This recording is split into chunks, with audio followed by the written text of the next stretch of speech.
What's going on, my fellow Detroit Lions fans? Real quick before I get into it, this was an absolute brutal week for your guy here, Stevie P. Detroit Den 3-3. It was a brutal week. Our air conditioner caught on fire earlier in the week and just basically exploded, nearly escaped death, is what happened. So it's been the most hottest week of the year, humid. It's been hell. So I apologize. The reason I'm saying that is because I felt like my content was a little rushed because the office I currently sit in is upstairs with no air, heat rising. You guys know the science. It was 95 degrees in here is what my Nest sensor was telling me the other day. So I apologize if my my content seemed a little rushed or if I wasn't in detail, but that's the reason. But we got it all squared away. Got it all fixed. So everything's back to normal. And I appreciate you guys' patience. Just thought you guys should have a little update if you guys thought, man, that guy feels like he's rushing through his shows now. So that's kind of the reason. Let's get into some Detroit Lions talk now that I can take my time, sit back, feel like I'm in a sauna recording. Friday practice, listen to all the interviews from the coaches today after practice was over. And I'm just going to kind of do a recap. Aiden Hutchinson and Lee McNeil are going to be an unstoppable force in this NFL this season going forward. It's just scary to be an offensive lineman that the Detroit Lions are going against because we're talking about two defensive linemen and we don't even have DJ Reader. We're not really talking about Marcus Davenport. Levi Onwuzurike is blowing up finally, where he's finally turning into that guy. So Brock Wright, Ben Johnson, in their post-practice interviews, I guess we'll start calling it, really talked about how the defensive line has just been difficult to run the ball on and difficult to set pockets for Jared Goff. And what I love about this is the game within the game. Not just that the Detroit Lions defensive line is playing very well. They're playing very well against the best offensive line in the NFL. Iron sharpening iron. We say that phrase all the time. We've been saying it since this podcast started.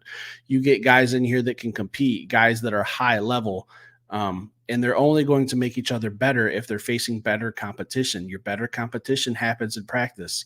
I am absolutely ecstatic. I've been a firm believer, and I've said it 1,000 times, and I'll say it until the day I die. It'll be my last dying words. A defensive line will cover up any issues you have in your secondary. Doesn't matter. Doesn't matter how good you are or how bad you are. If you have a defensive line that is completely making a quarterback uncomfortable, and what I think of is the Super Bowl a few years ago with the Buccaneers and the Kansas City Chiefs, Patrick Mahomes running for his life because the Tampa Bay Buccaneers defense was elite. Their defensive line was absolutely just the scariest defensive line in football that year. That's what I want. That's where I want this Detroit Lions defense to be. I don't need four guys who are going to go out and get double-digit sacks. I need four guys who can create chaos. I need some linebackers who can blitz. I need some safeties who can blitz. I think everything I just said, I think we check all of those boxes. We have playmakers at all three levels of this defense. Like I said, we're not talking about Marcus Davenport. If he's healthy, he's a problem. Levi Onwuzurike, big step forward. DJ Reader, get healthy. We don't need you. I want you. I'm disappointed that you might have to miss some games.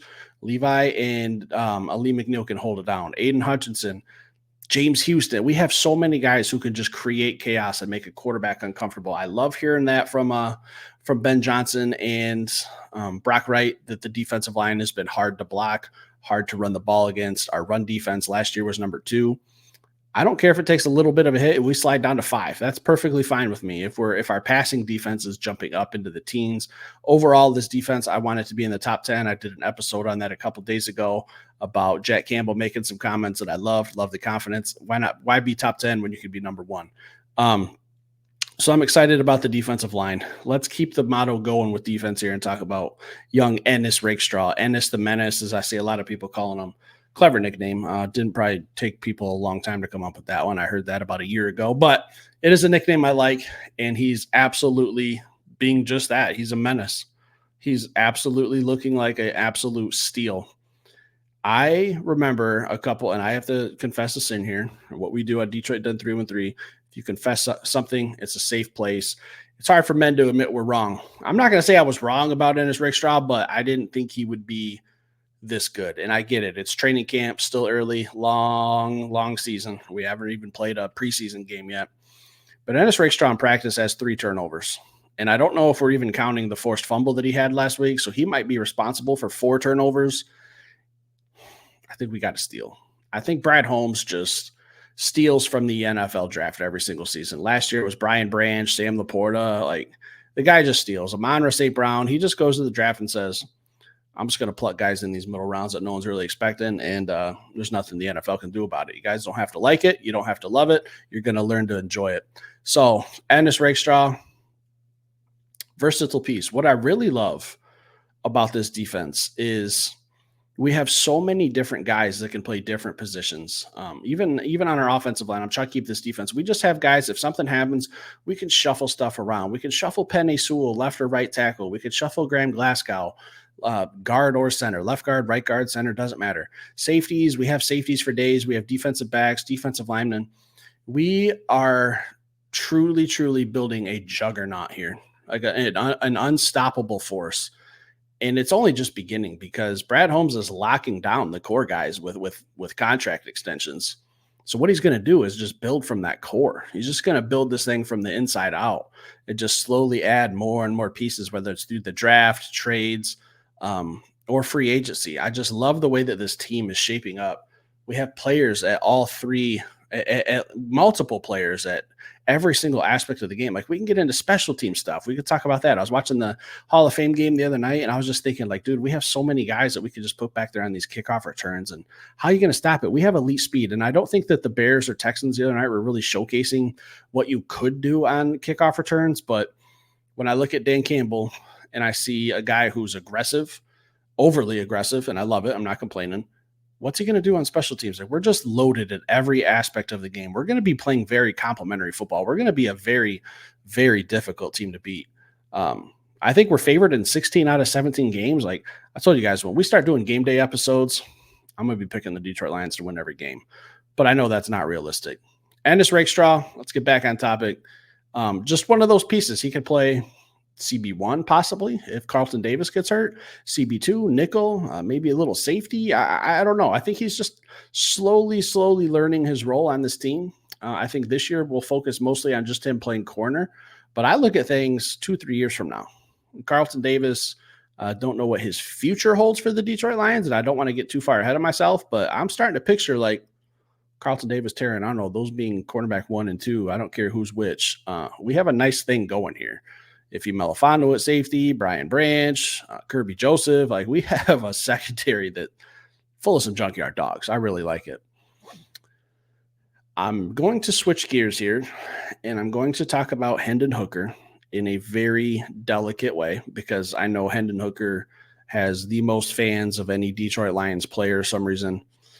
Just showing a little inconsistency from what I'm hearing and seeing. And at the beginning of training camp, I came on here. I was super excited. My excitement level was like a 10. And I even said, I don't want to see Hendon Hooker be amazing in training camp. I just want to see Hendon Hooker just stay consistent. And I think he's having a little bit of a problem with that. But Nate Sedfeld has played very well. So I'm probably going to do an episode, and it might be a little controversial because, like I said, Hendon Hooker, people are very sensitive when it comes to Hendon Hooker, and apparently he's like the next Tom Brady, some people think. And I'm not knocking Hendon Hooker.